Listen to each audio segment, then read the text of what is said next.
you and I were chatting. You didn't really see where we were, and I turned off the highway. What's that building? Woolworth Building. Woolworth Building. Yeah. Woolworth Building. It's a good memory. And I saw you had an amazing memory. So we're driving by. I'm giving him a ride home, and we drive by I just by chance. That's where Waze took me, and we passed by the building. All of a sudden, you look up and you see this building, and you just had a moment, and you go, "I worked so hard in that building." You're like, what came over you when we drove by that building?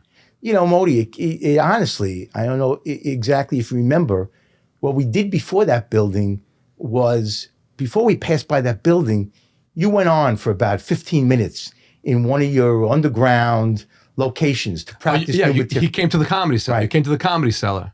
And what wasn't lost on me was being with one of my best friends. We're going to get a bite to eat after. Yeah. Right?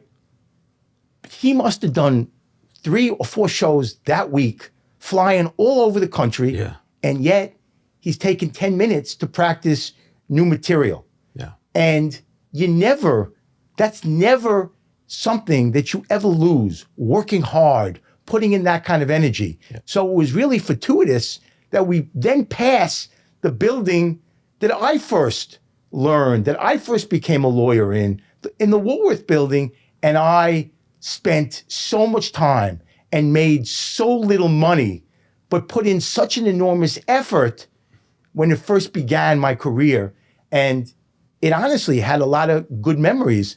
And, you know, that's really what launched that conversation about, you know, people think like you're just successful, you know, that Modi just is a talented guy that one day just got on a stage and just became enormously successful. It doesn't happen that way. It doesn't happen that way for anybody. An enormous amount of training, of time, of effort, of failures. Many failures go into the magic of what ultimately becomes success, if you measure success in that way. And my kids always needle me, you know, Dad, success is not financial success. It could be success in so many different ways. And they're right. Success could take on many different forms.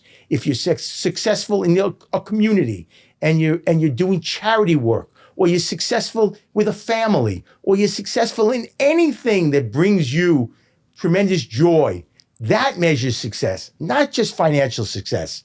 So passing the Woolworth Building that night was really, you know, just a moment for me.